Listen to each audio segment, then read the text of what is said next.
بسم الله الرحمن الرحيم الحمد لله رب العالمين والصلاة والسلام على سيد الأنبياء والمرسلين نبينا محمد وعلى آله وصحبه أجمعين أما بعد. So last time we had started talking about the layers to the app, what that entails, what that means, how do we avoid falling into these particular pitfalls. So the example that he gives is that of Qiyam al-Layl. So with the Qiyam al-Layl you can have an apparent effect and you can have a hidden effect. And what are those? One of them is that when you do it in front of others, then it becomes easier, right? This is something that is apparent, something that it shows. Like I can stand longer than I normally would. I can stay in sajda longer than I normally would. I recite more beautifully than I normally would. And then there's a hidden effect, which is this feeling of pleasure. Like just the fact that somebody knows, or people know that I'm praying, then I feel better. It might not affect how long I pray for.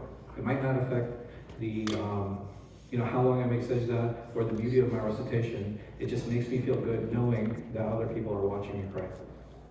So, and the interesting thing is that this person who's making qiyam, we said that this person is sincere. This person is dedicated, right? This person actually hates showing off. So this is the type of person that is actually falling into this. And he says that what happens is that this person, even with their sincerity, by getting this input, or like feeling pleasure time and again, what eventually happens? Right, it starts affecting their sincerity. And he says like the only way to actually fight this is to not to react negatively to it. Like, so if I don't react negatively to that, if I don't actively push away those evil thoughts, then eventually what's going to happen is that they're going to have an effect on my heart. So every time I get that feeling of pleasure, I need to be cognizant and I need to be aware of it so that it doesn't stimulate and push me to continue performing and continue doing that good deed. So what are some ways that this manifests? Like, so how does this pleasure show? Are there different ways? Are there reasonable ways for this to show? Are there ways that we can say they bring that sense of joy, but we wouldn't consider riyā? So he brings more examples. So these are some of the ones I think we mentioned last time or previously, and how people show that, how they react to different people and how they praise them and how they speak about them. Or if there is a certain facade that they're trying to create, or they're trying to show people that they exhibit some of these characteristics. And remember, and I want to be clear, and I know I probably do this a lot, Ghazāli is not telling us these to do what? Yes? Like to seek them in others, right? That's not the purpose of these discussions. That you look and like, oh yeah, well Ghazāli said anybody who has dried lips, right? or anybody who like speaks in a low voice, that's not the purpose, that's not the goal. The goal is so that I as an individual can be aware of these things and make sure that if my lips are parched, if I lower my voice, that I'm doing it for the right reasons. That I'm truly doing it seeking Allah subhanahu wa ta'ala's pleasure, not the pleasure or the happiness of others, or trying to create that facade so that people can deal with me in a way, in a perceived way, instead of dealing with me in an actual way. Good question. Yes? On the second note, not necessarily being happy, but like this whole notion of like responding well to people who interact kindly to you, right? Sure. So like where you draw the line between that and yeah. So he'll talk about, number one, is it happening in a construction or around worship, or is it happening separate from that? That's one question. The second question, are there situations where I can take joy and it wouldn't be considered riyā? Right, so these are two separate things. And this one we'll definitely talk about. This one is pretty clear, right? So if I'm just meeting and greeting with people, and I don't like using this phrase a lot, but I'm presenting myself honestly. I didn't stay true to myself, right? I don't really like that one, but if I'm presenting myself honestly, right? I'm presenting myself as the actual person that I am. Meaning that there are certain things that we as individuals have to embrace about ourselves. So if I enjoy making qiyam, I have every right to enjoy that. And we had talked about before previously that if I do perform good deeds, and I do perform bad deeds, and we all do, and may Allah subhanahu wa ta'ala allow us to perform more good ones. I mean, what do I want to do with those good deeds? I'm going to hide them, right? I'm going to do the best I can to hide those deeds. Is hiding them, is that enough for them to be accepted? No, right? That's not the only, that's not the way deeds get accepted. But we try to hide them because we hope that Allah subhanahu wa ta'ala accepts them. Because we're trying to remove those pathways that might lead to riyā. Oh, what did I press?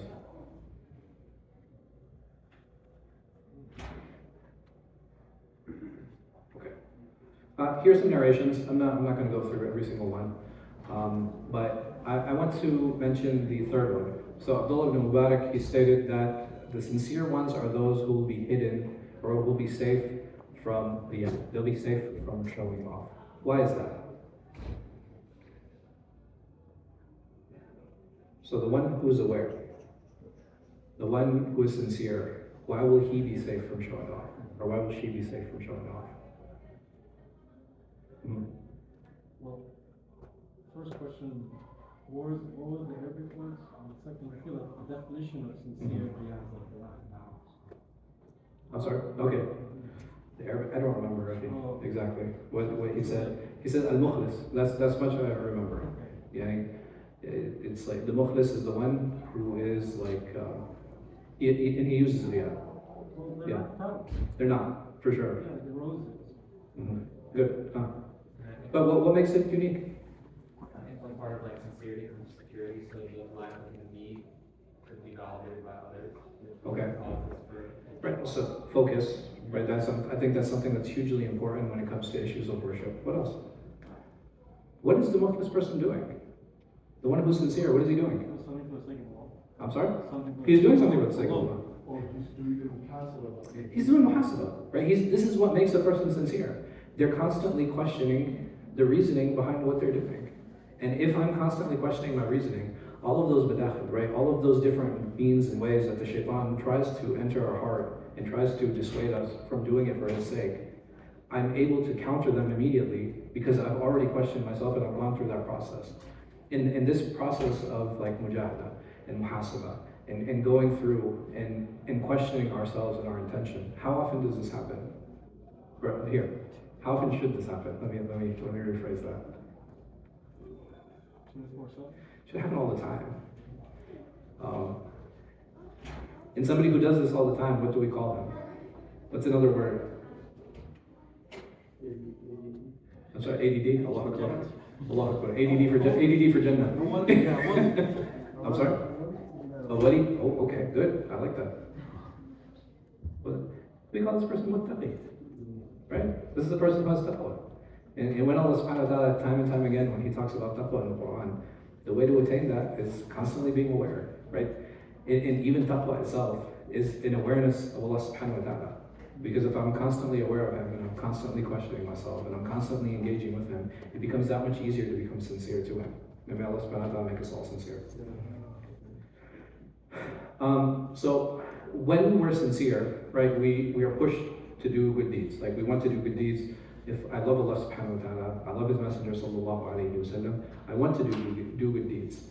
And if I had a choice between hiding my good deeds or hiding my sin, then this person, they would actually make more effort. Like both should be done, there's no doubt. But I should make more effort in hiding my good deeds. Why?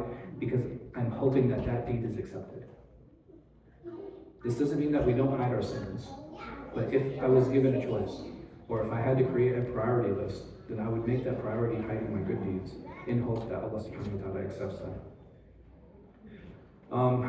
So what are the things that should motivate us? So the word faqir is used a lot in a lot of these texts. So like a lot of texts that talk about tazkīyah and tasawwuf and muhasabah, they use the word faqr, right? They use the word poverty. In what sense? Like I should strive for poverty. Being in that state of being in need of that. Right, so the need here is not a financial need, it's a what? It's spiritual need. And making sure and reminding ourselves on how much we need Allah subhanahu wa ta'ala. Even when we talk about istighfar, right? So the Prophet sallallahu alaihi wasallam, he time and again, he reminds us to make istighfar. He says that every day I make more than 70 istighfar. And the amazing thing, even though astaghfirullah, such a short phrase, right? It's not a very long phrase, but it helps give us as individuals a lot of perspective. What is that perspective? My position with Allah subhanahu wa ta'ala, right? That number one, I can only seek forgiveness for my sins from whom? From Him. I can't seek them from anywhere else. It puts me in a state of humility because now I have to recognize about myself that I have shortcomings, right? And I make sin. And if I do have shortcomings and I make sin, it will help me stay humble when I deal with other people. And this is one of the reasons behind this istighfar. It's a very short, powerful dua. It's not very long.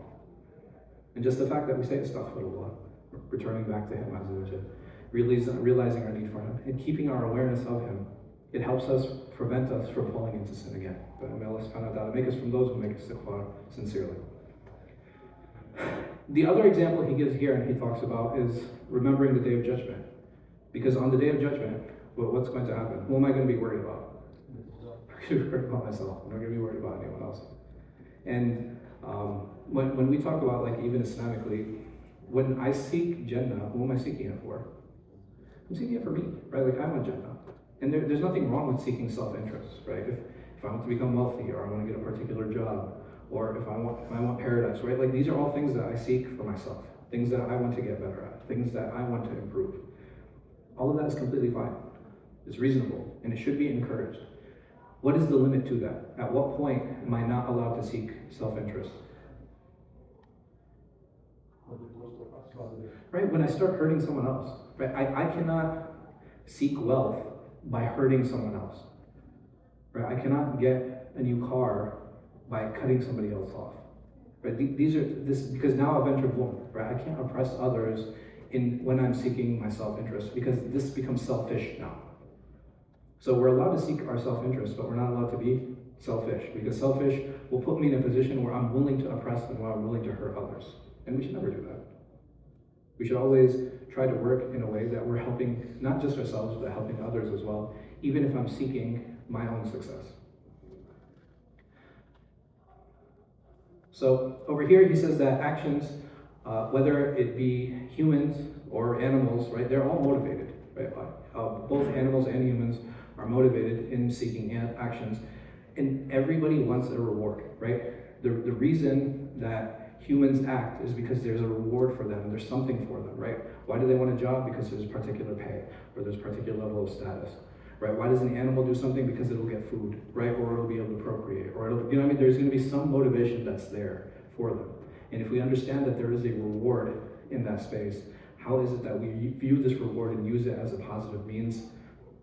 Because that can be corrupted very easily. So he said that, why do you care for, and he gives the example of the children and the handicapped. He's like, why do you care for them? When I care for a child, am I getting anything in return? For somebody who's handicapped, do I ever think that a person who's handicapped is going to participate in society just like everyone else will? But we still take care of them, and we still look after them. So he's saying that we understand that they have no effect on sustenance, right? That by helping this child or helping this person who has this handicap, like, it's not going to have any effect on sustenance. It's not going to have any effect even on my lifespan, or even knowing that there are certain people who have certain diseases or ailments, and may Allah subhanahu wa ta'ala protect us and our families. I mean, sometimes it doesn't matter, right? So there might be a person who's diagnosed with cancer. It doesn't mean that we give up on that person. So why is it that we still participate? Why is it that we still try to support that person? And the examples that he gives here, this is sometimes it's this idea of altruism, right? Doing something because it's good, you should do it regardless. This is something that's really important, because not everything can be tied to a tangible reward.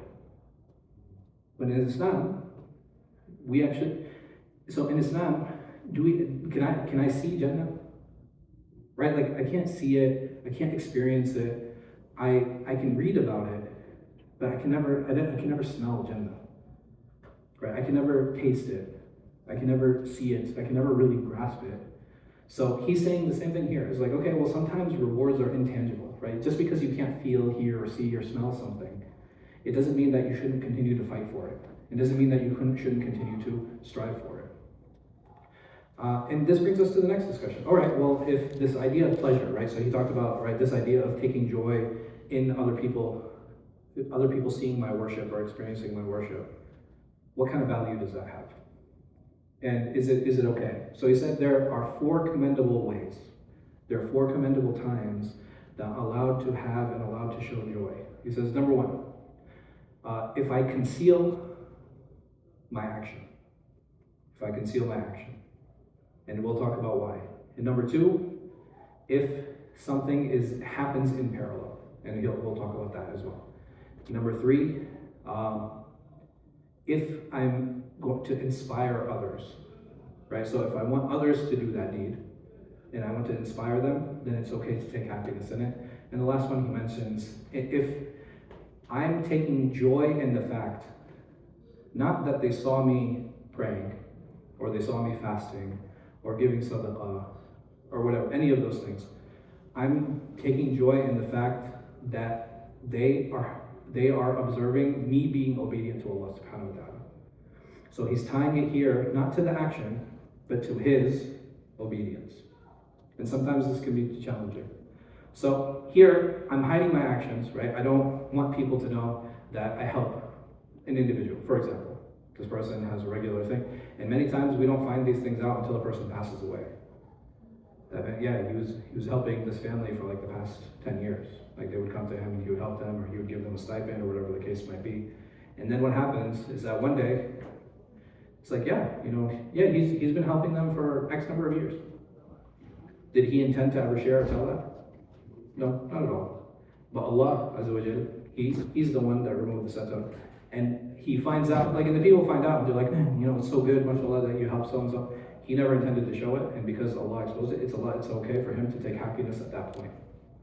So here, if I'm displaying Allah subhanahu wa ta'ala's beauty, or I'm concealing ugliness with this deed, what does that mean?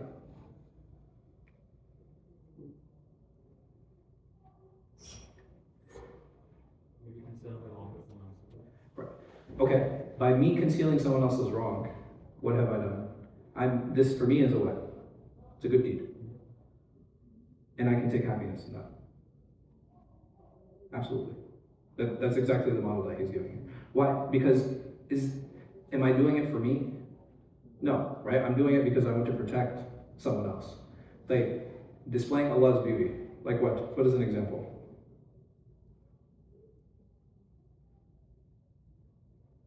If I buy new carpet for the masjid, it's a very public thing, right?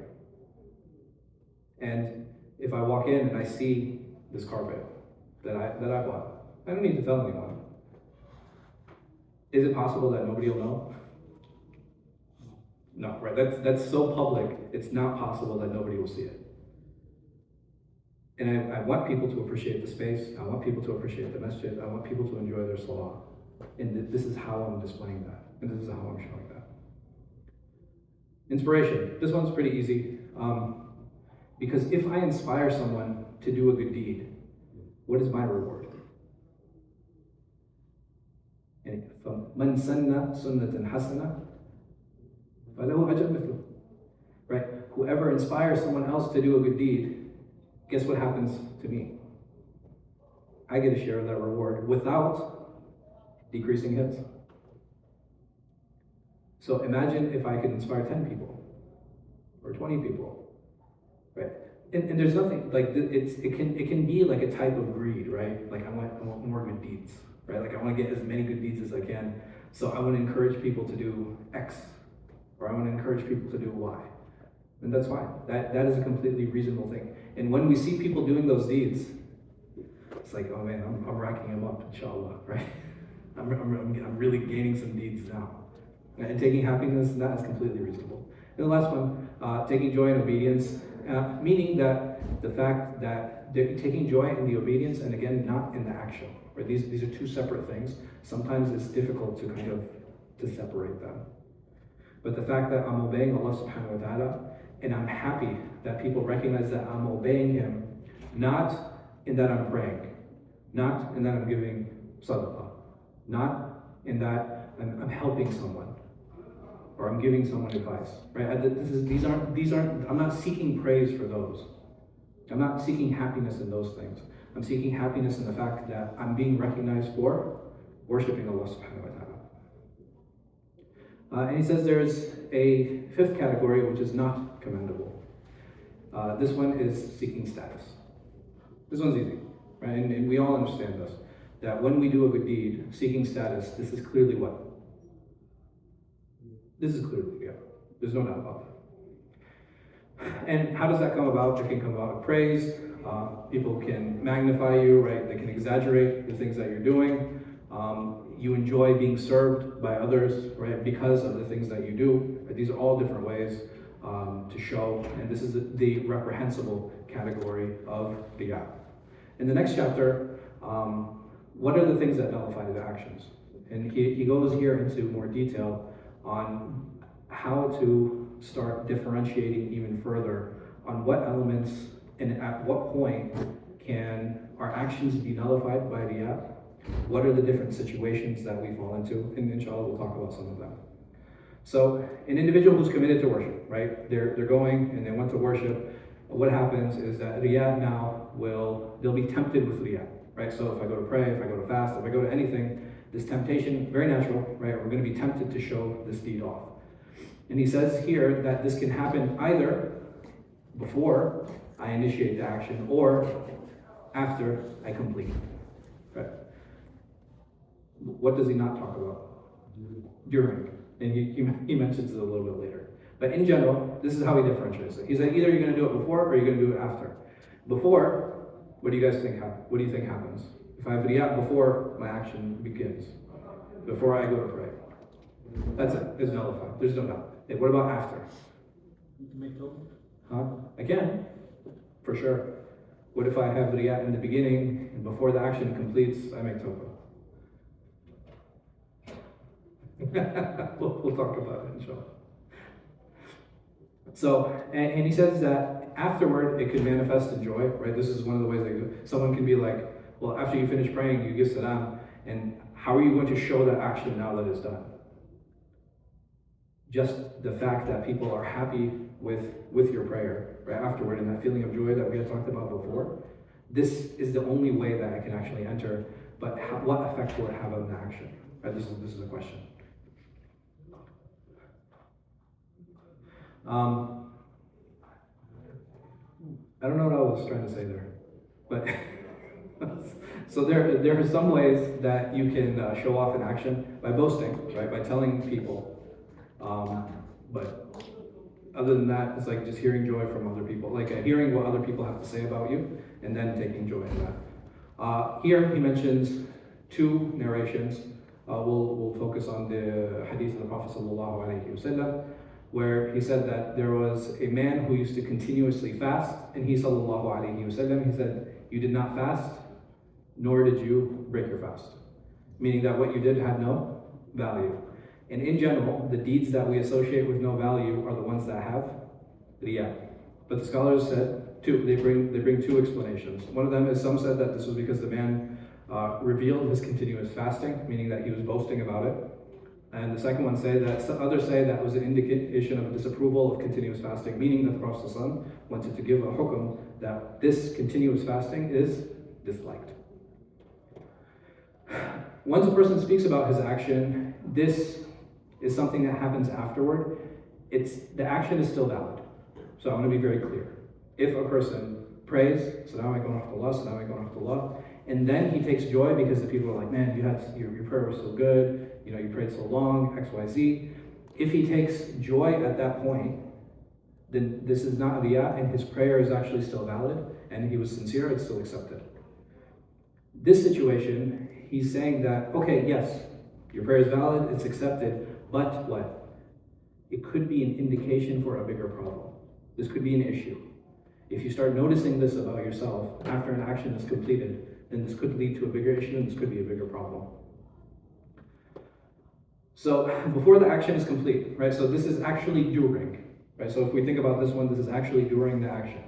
If an individual he changes, right? So he's wrestling with himself during the prayer, for example. I'm wrestling with myself during the prayer. There are other people that are around. Am I doing this for Allah, or am I doing this because I want people to praise me? What do I do in that situation? He's saying that as long as I'm showing off, then my action will be nullified. But he's saying that, and he ends it here saying, if it motivates the action and the worship is sealed with it, then its reward is nullified. Meaning that if I end the action with riyā, my reward is nullified. But before I end it, I realize, and I make tawbah, what happens? Right? Then it's accepted. Even if 90% of my prayer was because I wanted to impress someone else, and in the last 10% I realized what I'm doing. Like, look how merciful Allah subhanahu wa ta'ala is. Right? There's an opportunity there to be like, okay, yeah, it's 90% in 10% out, right? Had Allah willed, He could have done that. But it's amazing how merciful and not petty Allah is, right? Had Allah willed, it could have been noted. Okay, this percentage was okay and this percentage was bad. And most of us would probably be like, we would have pretty low percentages of acceptance of Allah stuff. But He, Azza wa Jalla, out of His infinite mercy, at any point, if you realize, at any point, the moment we realize that, no, I need to do this for Allah, Allah turns all of that and He rewards all of that. And it's a wonderful opportunity, and it allows us, even during actions, right, and even in the middle of actions, having that sense of awareness of why I'm doing certain deeds and how to draw near to Him, Azza wa Jalla. He gives the example of voluntary actions because basically voluntary actions have less, they're less risky. So when we talk about obligations, those are the things that have to be sincerely and purely for Allah subhanahu wa ta'ala. But if I'm doing anything other than that, is it okay for me to have mixed intentions? And this is what he mentions here, and this is what he talks about here. So the example he gives is a person who's praying, right? They're making their sunnah, and then all of a sudden a king enters, right? Or somebody of status enters, and he's aware of this. What does he do? He wants to be seen by him, and he wants to be noticed. So what happens? He said that if they had never come in, what would have happened to his prayer? It would have been fine, right? He would have prayed sincerely as he was. He's saying, in this case though, his reward is nullified. And the other question he brings in is he says that, okay, how does this apply now? So if a person, for example, prays and his intention was riyā, his intention was to show off, is that prayer invalid? Does he have to pray again? If most of it was like that, does he have to repeat those units? So if 2 rak'ah were riyā and 2 rak'ah were good, does he need to repeat those 2 rak'ah again? No. And then the last, he says that there are 3 understandings that can be taken away. He said, if it's something that it's in a series, so for example, if a person prays tarawih and his intention was to show off, it would apply to all of the rak'at of tarawih. He says, but there are certain deeds that are separated. So he said, sometimes you give sadaqah, and then you give sadaqah at another time. He said each of those would be taken individually. In the last one, he says that if a person prays in congregation and he's happy at the size of the congregation, right, this is a very different type of happiness. He's saying that this one is the one that you don't have a conflict of intentions. This last one.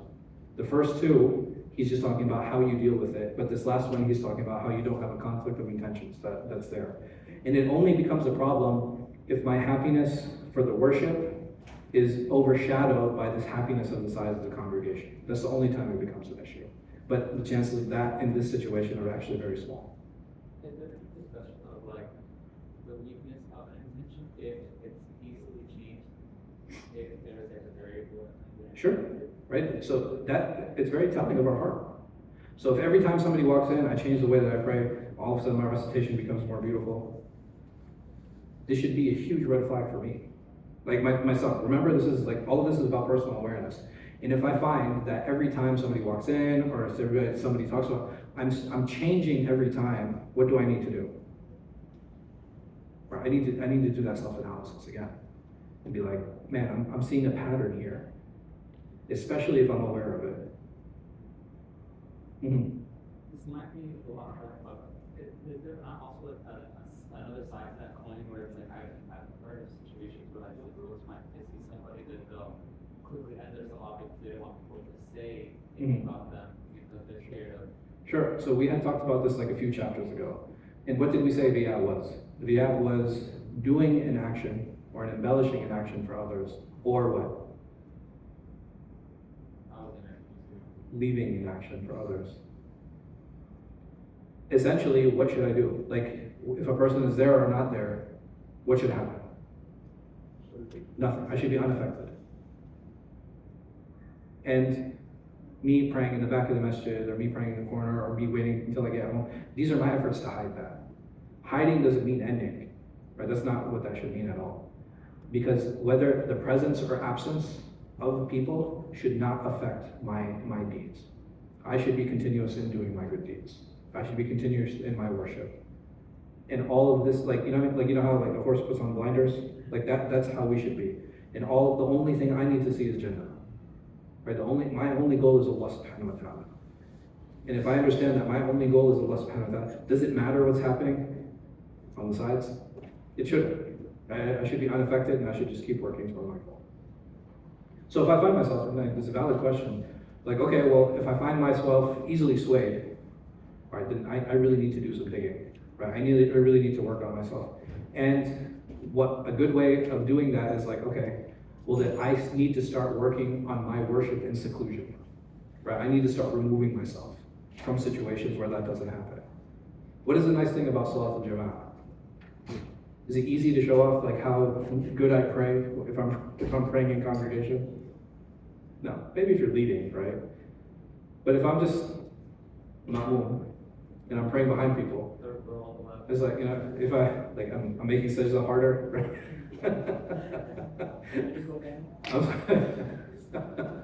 Right? I'm just following at that point. It's very difficult to impress. The only thing that might be impressive is the fact that this person comes regularly for 5 daily prayers.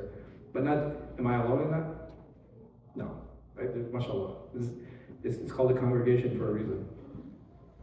So even in that situation, I won't really stand out. That, oh, you know, and some people are like, oh, you know, age, but no. That just comes to our Hijrah. If you guys ever get the opportunity, and you guys, mashallah, you all came for Iḥyā. You have young people, you have old people, you have like kids, right? You have all kinds of people. So even coming for that is not something that makes an individual stand out necessarily. I think Salat al-Jama'ah is also a very humbling experience, right? Like you don't know who you're praying next to. And it's amazing. I remember, like, say if he does this like a couple times a year, where he'd be like, hey, just turn to the person next to you and ask them, say, hey, listen, can you make dua for, and make a specific request. Can you make dua for this?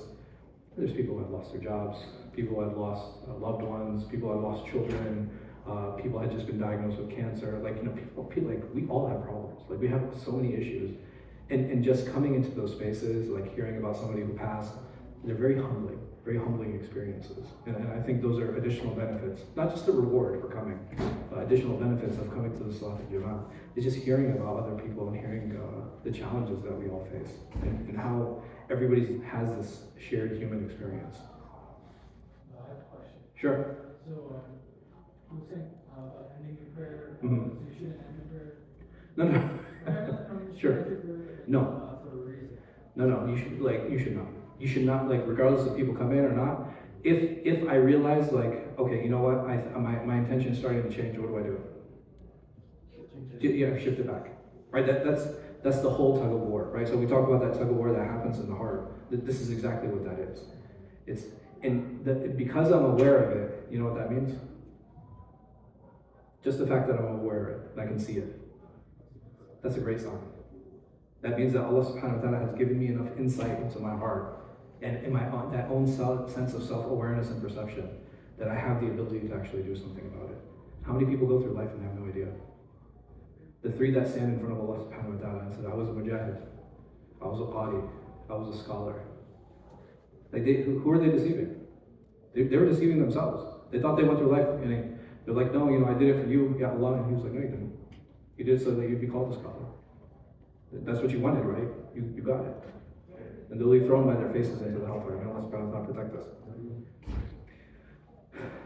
So here, this is basically what he's talking about, that listen, as long as before the action ends, if Allah subhanahu wa ta'ala gives you an opportunity and helps you realize that what you're doing is out of showing off, take the immediate opportunity to make tawbah, because that is a wonderful chance for your entire worship to be accepted.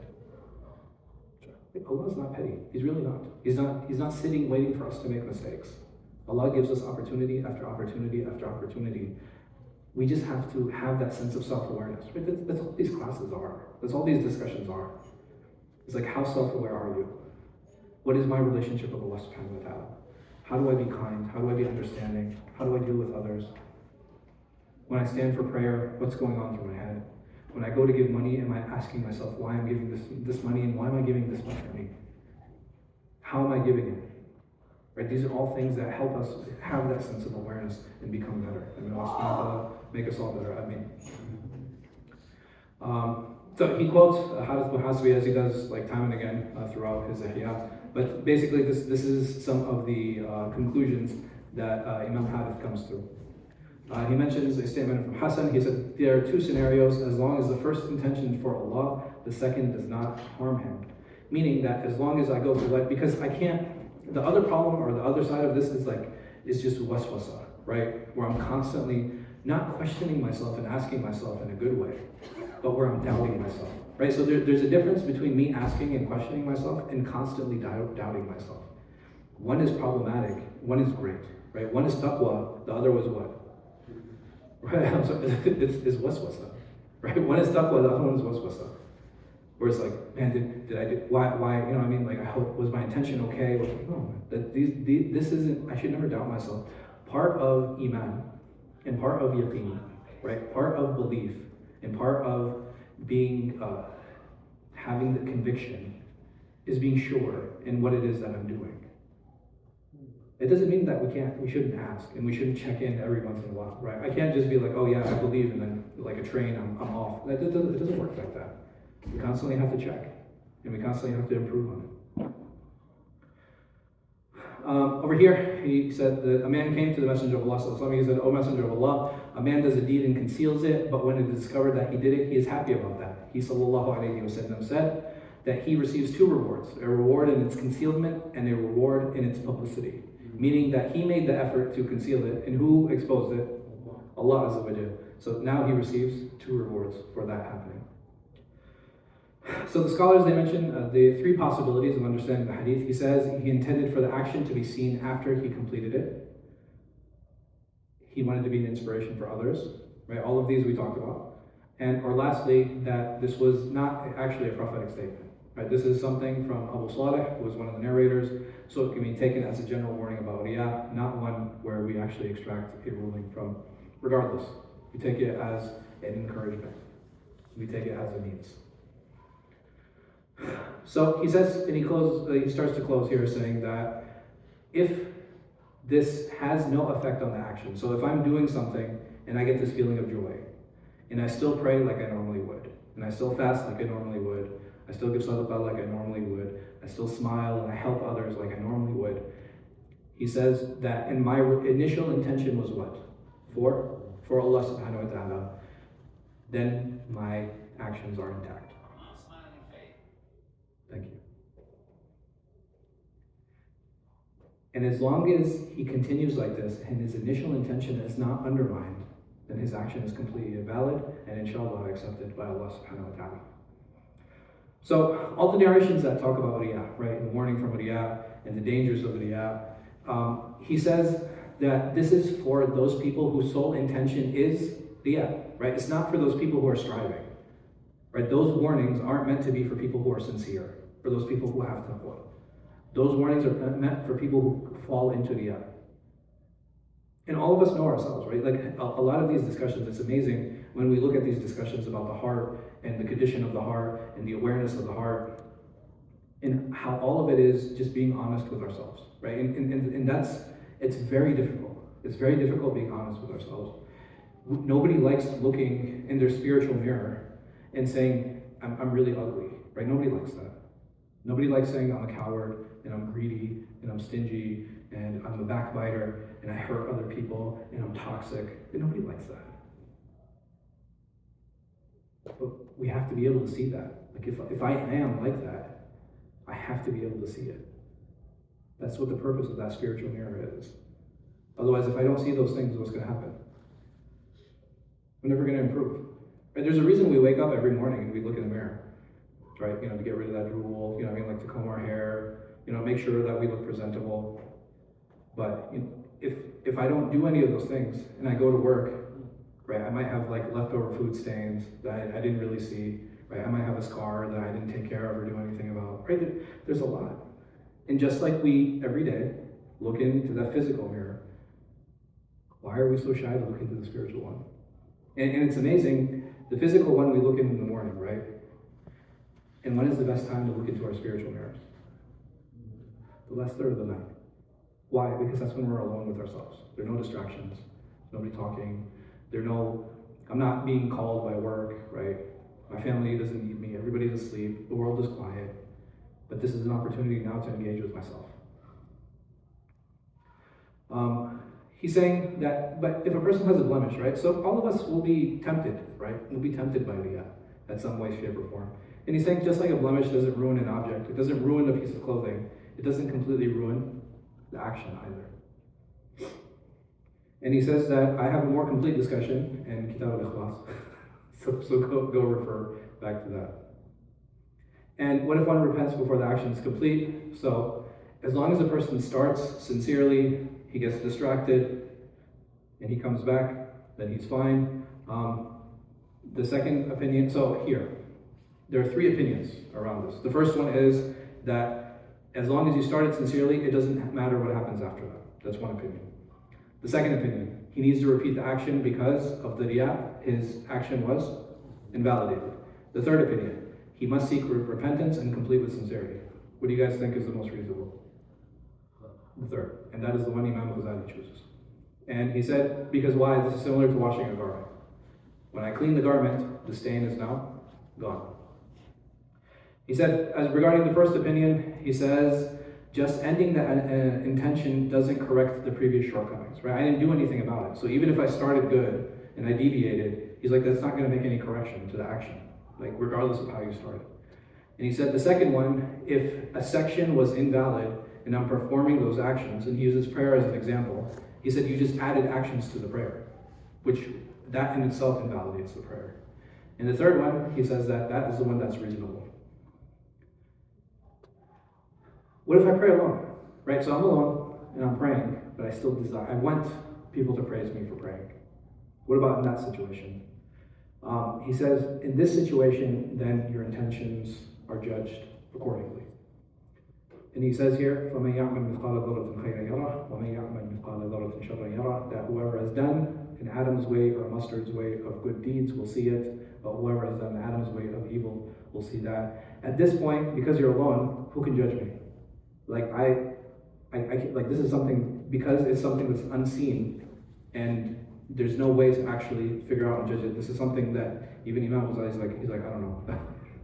This is something that I've left to Allah subhanahu wa ta'ala.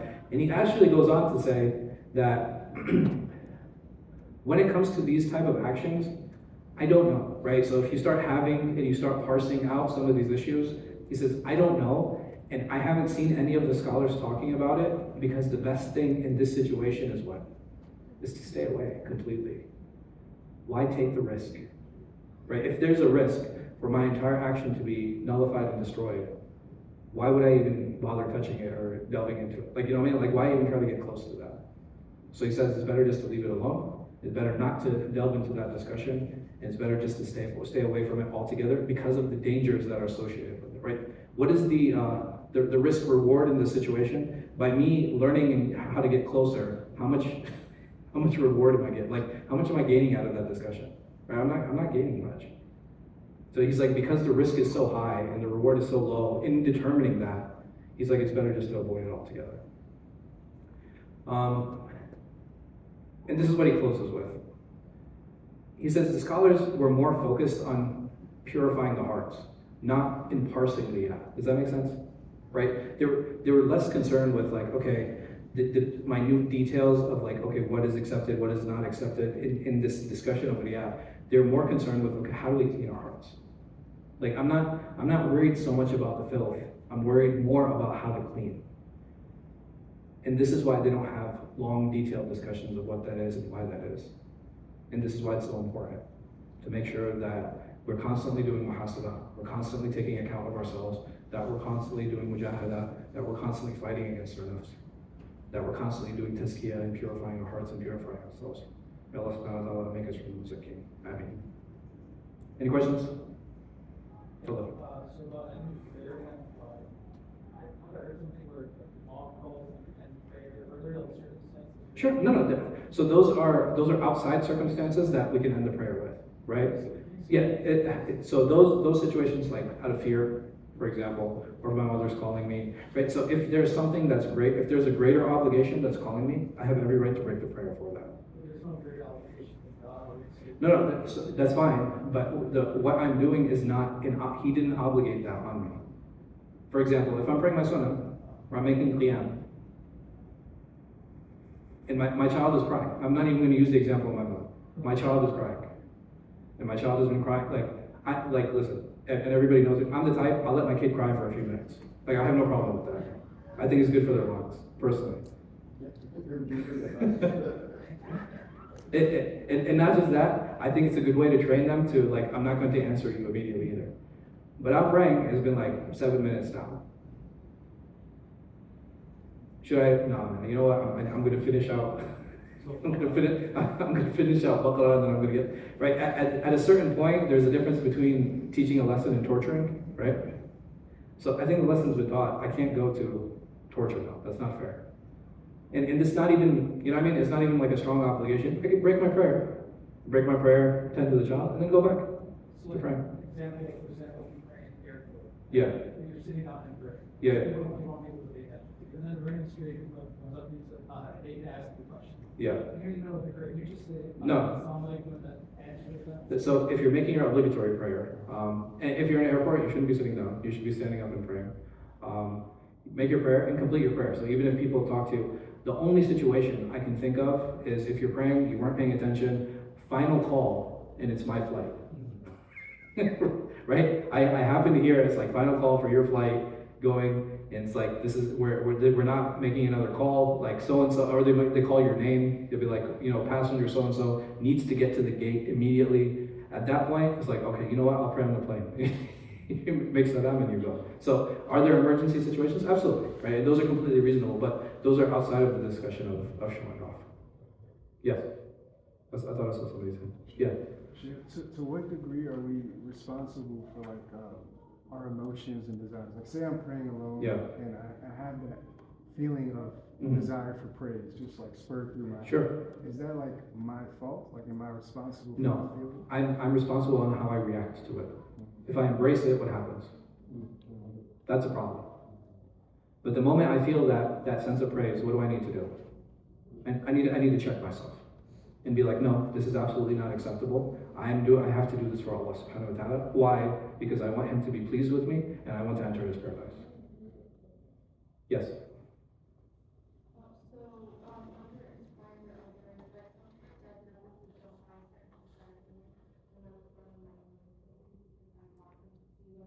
Sure.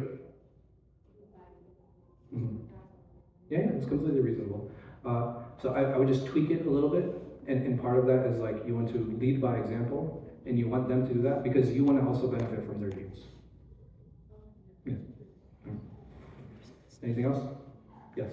Yeah, it was like a similar question because I feel like you delineated between like the fara'id and the sunnah. where it's like more dangerous in the obligation. Yeah. Because I felt like, you know, sometimes like you gotta pray and you're in public and you're like, okay, well, people see, they're thinking about Islam, like, it's Yeah. not like a dawah context. Ah. I was thinking that too. Yeah, Yeah. yeah. Mashallah. And yeah, that's fine. So here, will a non-Muslim be impressed with your prayer? Not impressed. They'll be like, what the heck is that? Exactly. Or like, So you know what I mean? It's not Okay. because here you're seeking the pleasure of others because you want to gain status in their eyes, right? And from prayer, who are you going to get that from? Other Muslims. You're not going to like non-Muslims. Like, why is this guy putting his head on the floor? It's so dirty, right? Like you know, you're not going to get. But for that, yeah, absolutely. Why not? I think that's great. Like for me, like praying in public for me, it's like uncomfortable. I don't like, you know what I mean? I feel uncomfortable when people are looking at me when I pray. See, why Yeah. are you letting other people affect your deeds? I still pray though. I still pray. No. So here, let me put it this way. It affects my heart, but not my action. I still pray the way I normally would pray. Inshallah. Yeah. Hopes. Yeah. That's good. Yep. Anything else? Never mind. Yeah, please loudly, please. No? Or you want to ask me later? Okay, go ahead.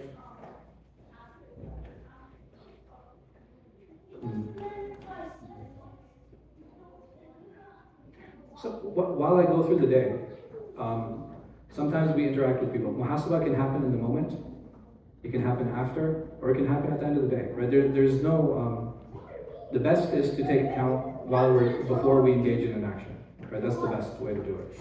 But sometimes we go through the end of the day and we don't realize certain interactions that we have with people. And it's like, man, why was I so mean to that person when they said this to me?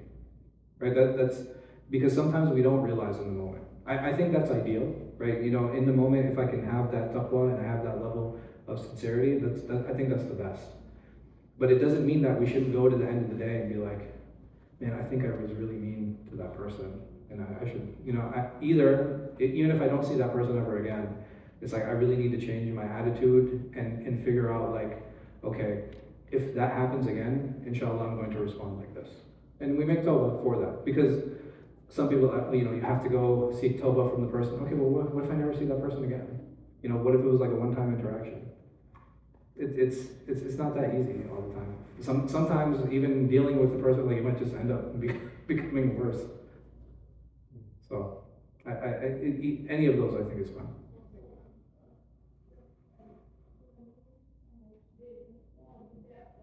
Yes. Try to be better. Like we always work to become better. Yes. Yeah. This is more of an abstract question, but how do you not fall into the ADD paralysis of overanalyzing your every action? Sure. That can be tough, but again, I need to understand myself, like where am I falling into? Am I questioning myself or am I doubting myself? And if I'm doubting myself, then I need to start looking, I need to start focusing more and hoping that Allah subhanahu wa ta'ala accepts from me. And I need to have more conviction in the actions that I'm taking. It's like, okay, well, if I'm sincere, Allah knows I'm sincere. And why am I doubting my sincerity? Like, would somebody who's insincere doubt their sincerity? Does that make sense? If I'm not sincere, would I ever doubt my sincerity? Just the fact that I'm doubting it, what does that say about me? Or that I am sincere. Embrace it.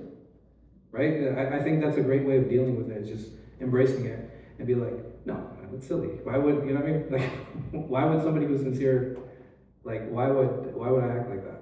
And to go act with conviction. Like, act with conviction and move forward and ask Allah to accept. Anything else?